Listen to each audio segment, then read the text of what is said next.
When Skepta wore a first direct, what was it called? Sports direct. His first direct. Sorry. That's it. Sorry. It's telephone banking. Yeah, when Skepta wore a sports direct. Oh shit! Let me start that again. That's fucking hilarious. Style has long been an obsession, a compulsion, a religion for the youth of Britain.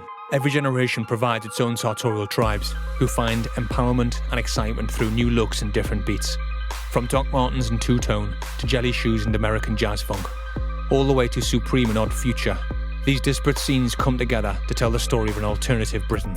A Britain that has defiantly rejected the culture that it has been offered to create something of its own.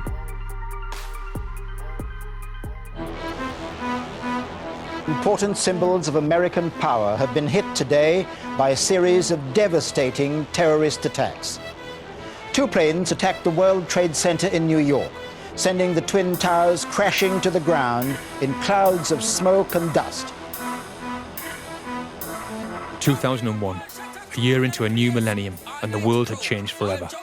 The endless party of the 90s had ended in a biblical hangover, and the effects would ripple throughout culture. Faced with a new era of uncertainty, people began to spend big. Youth culture became youth consumerism, as the style tribes began to appropriate the clothes of the high street into something more provocative. Napster and LimeWire were the new nightclubs, and social media was the new catwalk. The sounds and styles of the streets had shifted once more.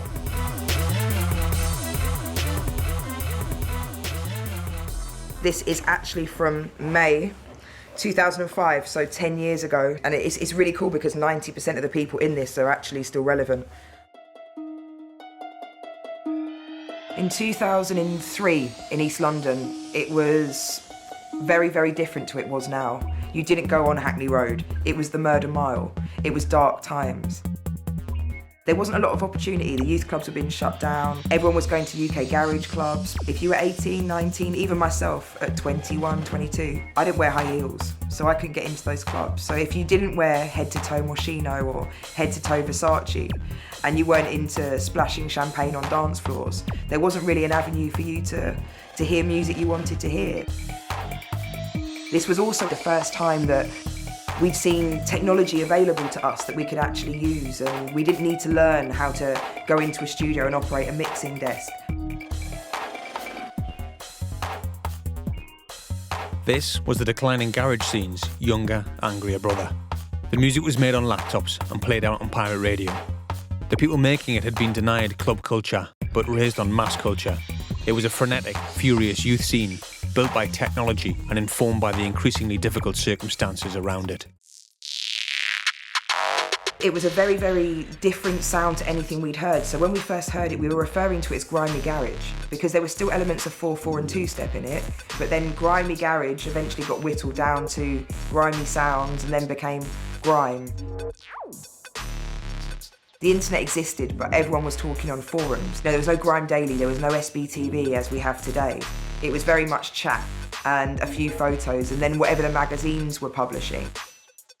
I'm a pro, I'm clamping down youngers, taking big charts and moving up dancers. Here's MC, he's one of those pranks. It was born out of the dirt of London, and it was like this birth of the DIY ethos, and the first time that I'd seen a UK movement that really embraced this idea of we're going to do it for ourselves, we're going to wear what we want, we're going to make the music we want, and screw everyone else.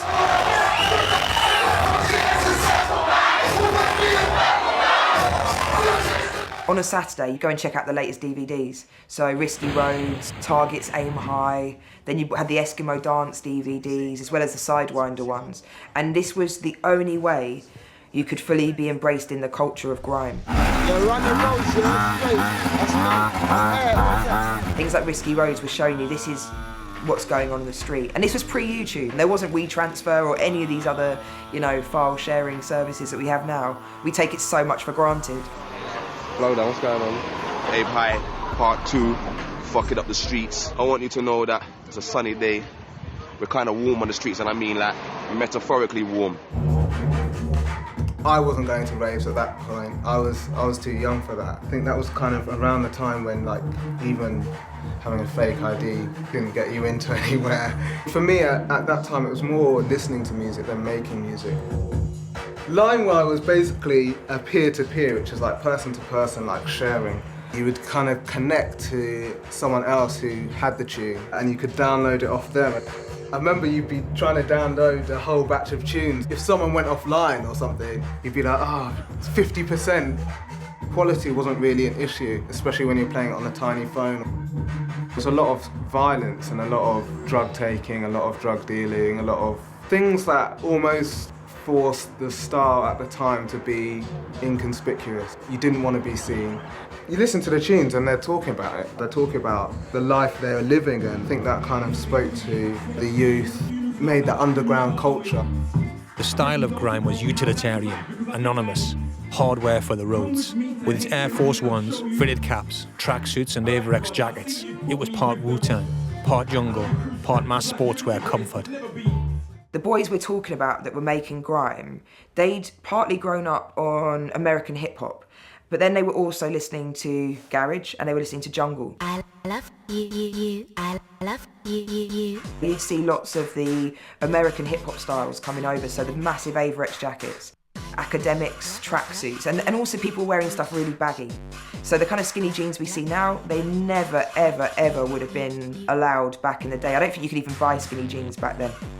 Boiler suits though, that was the most iconic piece of clothing. So everyone had their own style of boiler suit.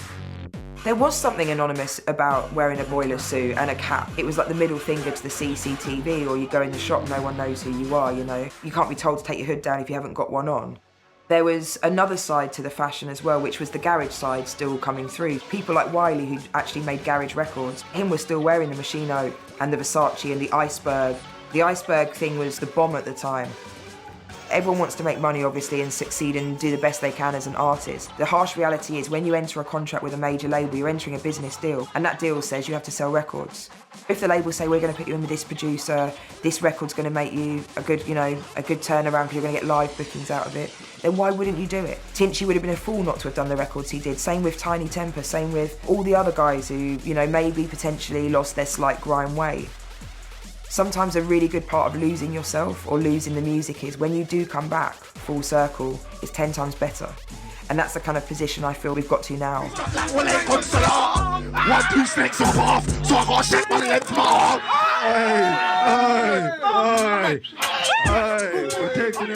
Whilst grime became the soundtrack for a rapidly transforming London, vast swathes of the country from Pitsea to Pontypridd had been taken over by a new youth culture imported from the United States. Emo came out of the hardcore punk scene and was so called due to the emotional content of the music.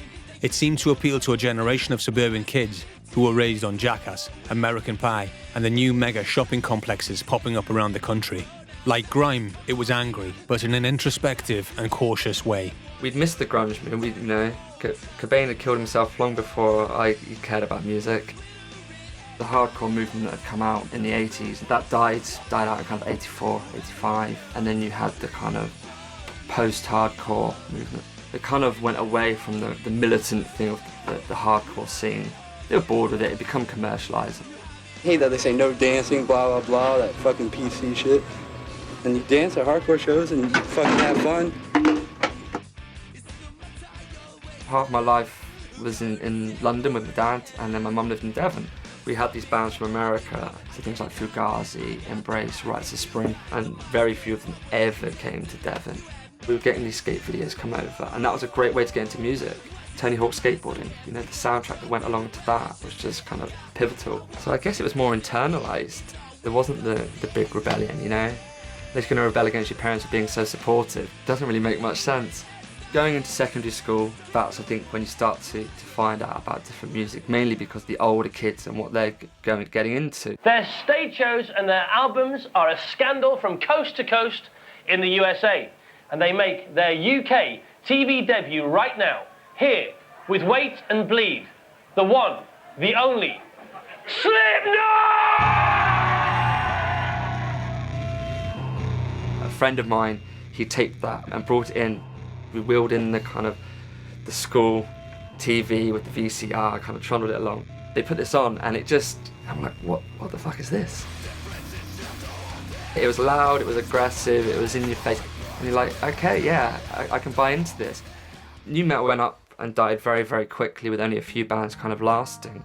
So things like Korn and Limp Bizkit as this kind of rap metal and, you know, and the look, you know, the Adidas, bagginess, I guess, you know, was this kind of thing. Discussing the kind of genealogy of emo or post-hardcore and stuff, I think it's a kind of glimpse. Most kids had previously been a modern amalgamation formed from the British tradition of heavy metal. Followers of the maligned new metal and pop punk sounds that landed on British shores around the turn of the millennium, bands like Limp Bizkit and Korn fused pop rap with MTV metal, then toned down the subtlety even further. The hybrid style of emo came from a number of sources. The rock and roll skinny jeans were worn low in a hip-hop style. The Vans trainers came directly from the DC punk scene. The high-maintenance hair and piercings had their lineage in the goth and metal scenes. It was androgynous, Americanized, and utterly teenage, a postmodern melding of recognizable subcultures. Quite often, if it was you'd buy one that's too small, you'd have a t-shirt underneath that was slightly the same colour. Here's an example of the sewn in. I don't know how well you can see it. You'd make triangles at the sides and then you would sew them in, so you'd get that kind of skinny fit. You could only buy girls' jeans. There wasn't boys' skinny jeans. Going to buy them was somewhat awkward. The irony is that the people that used to give you shit for it, they wear skinny jeans now.